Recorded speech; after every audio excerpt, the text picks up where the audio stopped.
I'm David Kano with the Hollywood MMA Show and MMA Show News. And today on the Hollywood Hotline, I have Rick Reger. How you doing today, sir? Oh man, I'm doing good. I'm doing good. How you doing? I'm doing good. I missed your fight on Friday night, RFA 12.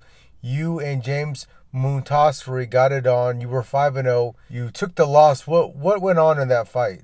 Well, you know what, man? I took the fight short notice. I was 6-0 at the time. I didn't really do no research on him, nothing like that, man. It's just a great opportunity to fight Teller on TV and make a little bit of money, so I jumped at it.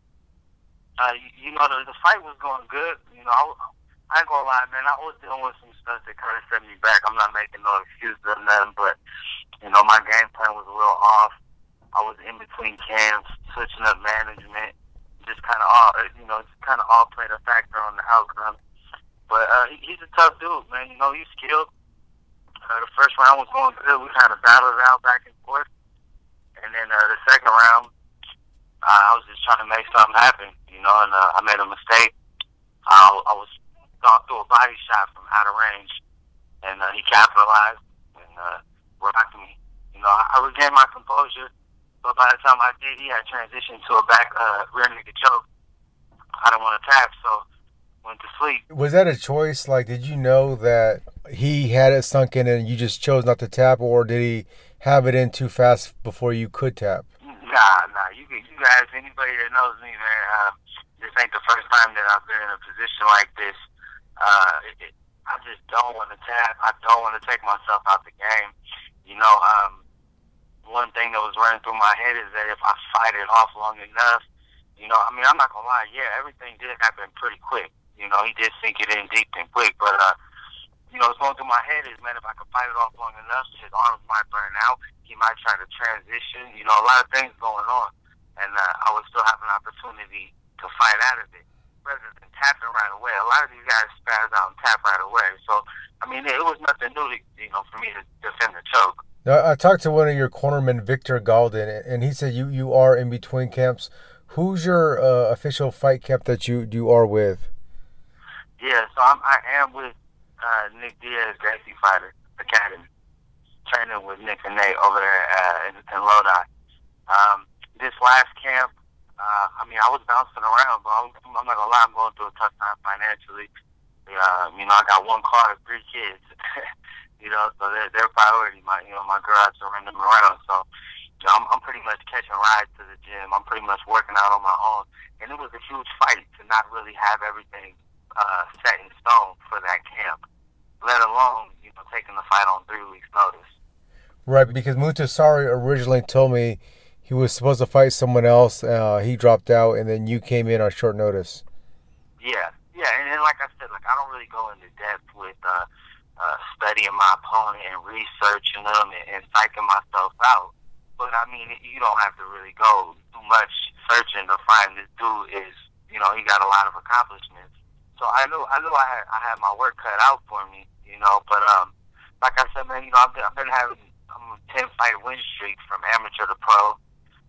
Everything was going good, So the little adversity that I was facing, I didn't feel like that was gonna have that big of a factor on the outcome.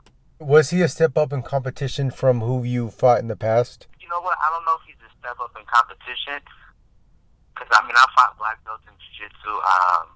I fought good strikers. I fought well-rounded fighters before.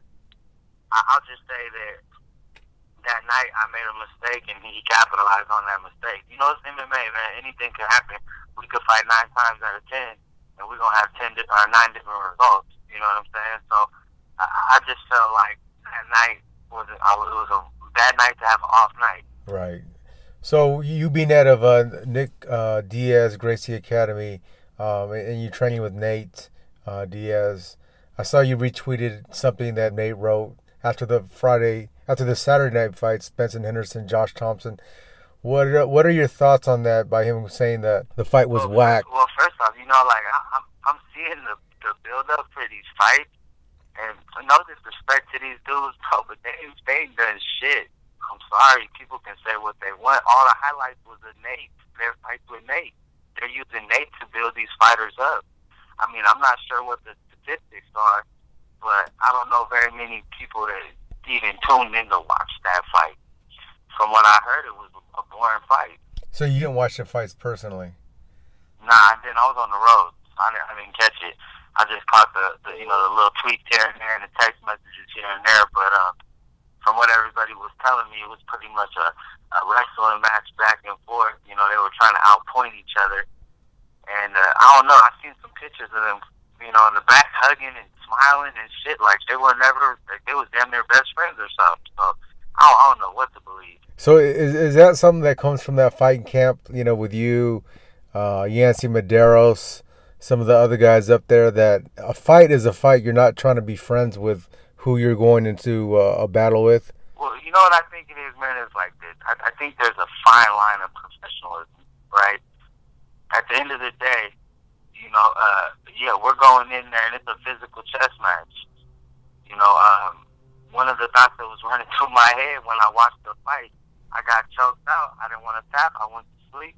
Seeing him jump up like that and, go crazy, that shit bothers me. You know what I'm saying? And that's all part of the game. But if it doesn't bother you, something's wrong with you. Now, if you're going out there like the John Thompson fight, the fight, man, Ben Henderson trying to outpoint each other, and after the fight, you high-fiving, smiling, and giggling and shit. As a fan, I would think, damn, y'all didn't even try to put on a show. Right. And so that's something that you try to do. You put on a show. You have a lot of tattoos also. You have, I saw North Concord tattooed right below your chest. What is that? That's the city, right, where you're from? Yeah. That's a little turf thing, just growing up, man. It's just, represent where you're from. In the beginning, I was the only one with it, So it's kind of something that I don't know if I would say that I started it, but I'm trying to bring that pride up, let people be proud to be where they're from and represent where they're from. Right. And are you familiar, like Reger, is that name of Scottish or is it some type of German descent? Yeah, it's German. Because your tattoos kind of remind me of the Boondock Saints. Have you ever watched that movie? Yeah, it's a badass movie, yeah. Is that where you got an inspiration for some of your tattoos, like with the cross tattooed with a necklace around your neck? Nah, not really. My tattoos, for the most part, to be honest with you, were spur of the moment. I do have some real meaningful tattoos, like the rosary you're speaking of. My great-grandmother gave me her rosary on her deathbed, and I wear that rosary to every fight.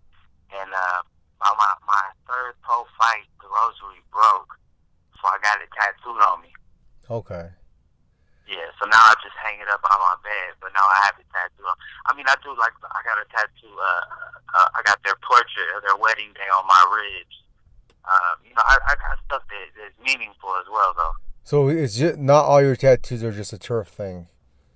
Yeah, no, definitely not.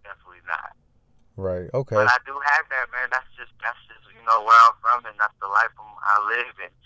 I'm not saying, that I got that I'm living in the ghetto and I'm like that, you know what I'm saying? But I do have that hood mentality, and I think that's part of it too that comes out in the fight. I'm not scared.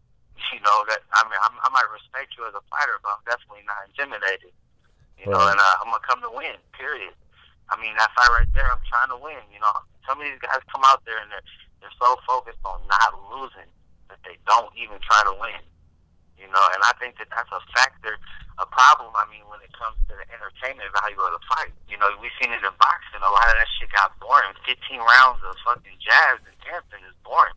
Right. So next up, you're not sure what you have next up on the plate yet? No, not as of right now. I'm not sure. I gotta talk to my manager, Mike Hogan, see what we got going on. I have spoke with Ed Sawyers. He's telling me you'll be back. I feel good. Like I said, man, I got caught. I'm pissed about it. I'm not gonna lie. Yeah, I'm pissed off. Made a mistake. It cost me the fight. I'm hungry. I want to get back. I don't feel like I need any specific amount of time off. I want to get right back at it and get something scheduled. Now, how can people find you on Twitter, on Facebook, on Instagram? Yep. I'm on Instagram, Boomer925. I'm on Twitter at @BoomerReger. I'm on Facebook. I got an athlete page on Facebook as well, Rick Reger. I'm trying to be all involved in the media as much as possible, to be honest with you. Let people hit me up. Let's talk. R. Boomer Reger. Boomer, is that your nickname? Yeah, Boomer is my nickname. Yep. That goes back to, man, when I was a little kid. You know, my great grandfather. He's one of, you know, on my wrist, one of the tattoos I got for him when he passed away. He gave me that nickname when I was a little kid. I'd run around his house going crazy and fall and say, boom. So he just been calling me that. So it just stuck with me. Well, everybody, that's Rick Boomer Reger, and you can check him out coming up soon. Great fight. I know you came up on the losing side, but you did go in and you put on a show, and we'll be looking forward to covering you in the future as well. Yeah, no, I appreciate that. Thank you. Thank you so much for your time, Rick.